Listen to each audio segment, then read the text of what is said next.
क्या है, शर्त क्या है और किस तरीके से ये पूरी पार्टी चल रही है? देखिए, कोई भी संगठन या कोई भी राजनीतिक दल या देश एक संविधान के आधार पर चलता है।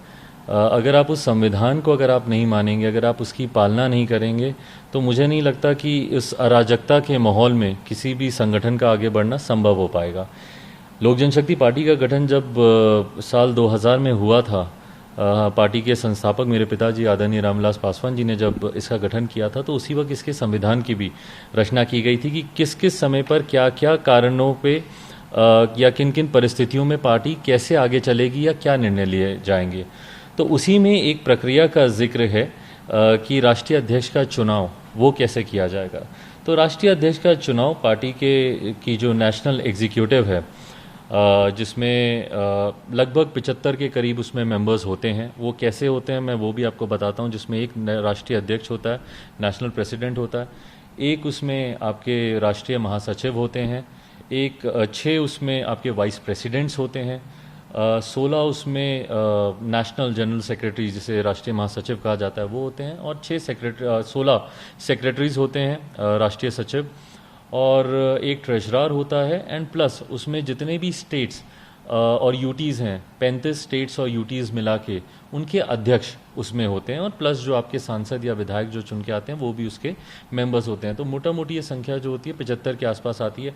कई बार कुछ हो सकता है राष्ट्रीय सचिवों की नियुक्ति हो, कुछ की नहीं हो, या किसी का बीच में निधन हो गया हो तो वो सीट खाली हो, ये सारे कारण होते हैं। कई बार सांसदों की संख्या ज़्यादा हो तो बढ़ जाती है, कम हो तो कम हो जाती है। तो ये होते हैं, ये लोग अंतोगत्वा मिलकर चुनाव करते हैं आपके राष्ट्रीय अध्यक्ष का। तो उस राष्ट्रीय अध्यक्ष के चुनाव में आज जो मुझे जानकारी मिली कि पार्टी से निलंबित जितने भी सांसद हैं उन्होंने मेरे चाचा जी को राष्ट्रीय अध्यक्ष के तौर पर चुना। तो मैं जानना चाहता हूं कि उसमें नेशनल एग्जीक्यूटिव के कितने मेंबर उसमें मौजूद थे, क्योंकि मेरे जितने स्टेट प्रेसिडेंट्स हैं, जितने भी स्टेट्स के या यूटी के प्रेसिडेंट्स हैं, हाँ उसमें 15 प्रकोष्ठों के राष्ट्रीय प्रकोष्ठों के अध्यक्ष भी उसमें मौजूद होते हैं। तो जितने भी मेरे स्टेट प्रेसिडेंट्स हैं उसमें से 2 को छोड़कर, एक हमारे दिल्ली के हमारे प्रदेश अध्यक्ष विनोद नागर हैं, दूसरे हमारे जम्मू कश्मीर के हमारे अध्यक्ष संजय सराफ हैं, जिन दोनों को पार्टी ने कल ही एंटी पार्टी गतिविधियों के तहत उनको निलंबित कर दिया था। वो 2 लोग ज़रूर मुझे वहाँ पे मौजूद होने की मुझे जानकारी मिली। राष्ट्रीय प्रकोष्ठों के अध्यक्ष के तौर पर हमारे लेबर प्रकोष्ठ के, मजदूर प्रकोष्ठ के हमारे अध्यक्ष रामजी सिंह, उनके वहाँ पे मुझे मौजूद होने की जानकारी मुझे ज़रूर मिली। और इसके अलावा एक हमारे राष्ट्रीय महासचिव राकेश चौधरी, उनके वहाँ पे होने की मुझे जानकारी मिली। उसके अलावा मुझे नहीं पता कि नेशनल एग्जीक्यूटिव के कितने मेंबर हैं। तो अगर मैं इन सब की मैं संख्या को मैं गिन भी लूँ, 2 अध्यक्ष हो गए आपके, एक हमारे वो राष्ट्रीय प्रकोष्ठ के अध्यक्ष और एक राष्ट्रीय महासचिव, तो 4 ये लोग हो गए। एक हमारे नेशनल वाइस प्रेसिडेंट सूरज भान सिंह जी, वो वहाँ पे उनके साथ मौजूद थे, 5 ये हो गए। एंड प्लस जो 5 सांसदों की बात कही जा रही है, जिसमें से कि एक सांसद प्रिंस राज, वो वहाँ पे नहीं गए थे। किस कारण से नहीं गए थे वो मुझे नहीं पता, बट प्रिंस राज भी उसमें मौजूद नहीं थे। तो 5 में से 4 सांसद, तो मेरे हिसाब से तो सिर्फ 9 लोग वहाँ पे जो राष्ट्रीय कार्यकारिणी के थे, सिर्फ 9 सदस्य वहाँ पर मौजूद थे। तो उसके अलावा कौन ऐसे लोग थे जिन्होंने राष्ट्रीय अध्यक्ष का चुनाव किया, इस पर बहुत बड़ा प्रश्न चिन्ह उठता है। बहरहाल दूसरी बात जो वो बार बार कहते हैं कि एक पार्टी एक पद, हमारी पार्टी का संविधान कहता है, हमारी संविधान की एक धारा में इस बात का जिक्र ज़रूर किया गया है कि जो chairman of the parliamentary board होगा वो राष्ट्रीय स्तर पर और किसी पद को वो नहीं लेगा। तो जब मेरी भी नियुक्ति जब पार्टी के राष्ट्रीय अध्यक्ष के तौर पर हुई, तो मैंने भी तुरंत chairman of the parliamentary board के पद से मैंने उस वक्त मैंने रिज़ाइन किया। और उसके बाद ये सारी पावर्स अगर किसी भी कार्यकारिणी या किसी भी कमेटी के अभाव में जब वो नहीं होती है वो समिति, तो सारी पावर्स राष्ट्रीय अध्यक्ष के पास आ जाती हैं। तो इन्होंने अब क्योंकि अभी अपने आप को ये राष्ट्रीय अध्यक्ष घोषित कर रहे हैं लोक जनशक्ति पार्टी का, तो मैं जानना चाहता हूं कि क्या फिर ये दलित सेना जो लोक जनशक्ति पार्टी का एक मजबूत प्रकोष्ठ है, क्या उसके राष्ट्रीय अध्यक्ष के पद से इस्तीफा देंगे? क्या अभी इन्होंने जो माननीय अध्यक्ष लोकसभा ओम बिरला जी से मुलाकात कर अपने आप को संसदीय दल का नेता के तौर पे इन्होंने घोषित किया, क्या ये उस पद से इस्तीफा देंगे? ये कौन से पद से इस्तीफा देंगे ये भी देखना मज़ेदार होगा।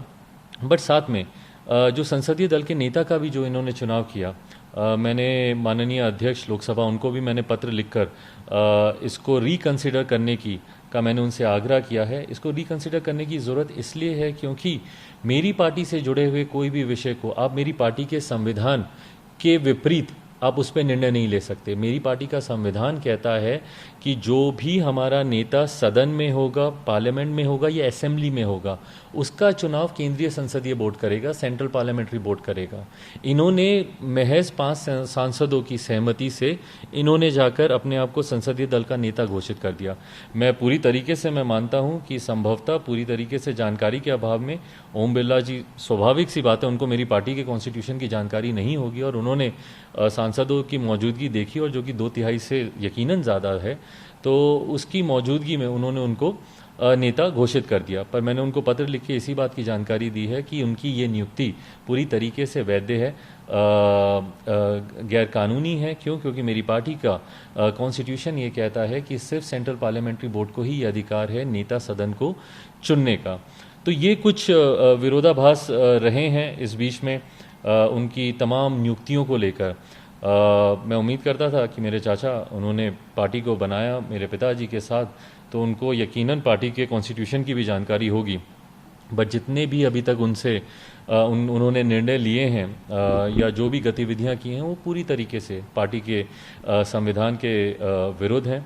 और आज का तो खास तौर पर, जिसमें उन्होंने आके स्वतः अपने आप को घोषित किया कि उनको राष्ट्रीय अध्यक्ष बनाया जा चुका है, ये तमाम मेरे उन स्टेट प्रेसिडेंट्स के और मेरे पार्टी के नेशनल एग्जीक्यूटिव के मेंबर्स के ये सारे एफिडेविट्स मेरे पास मौजूद हैं, जिसमें इन्होंने अपने आप को पार्टी के साथ और मेरे साथ आस्था रखते हुए अपना समर्थन दिया है। तो ये तमाम ये एफिडेविट्स मेरे साथ मौजूद हैं। बहरहाल जब इसकी ज़रूरत पड़ेगी, इलेक्शन कमीशन अगर मांगेंगे तो उनके सामने मैं प्रस्तुत करूंगा।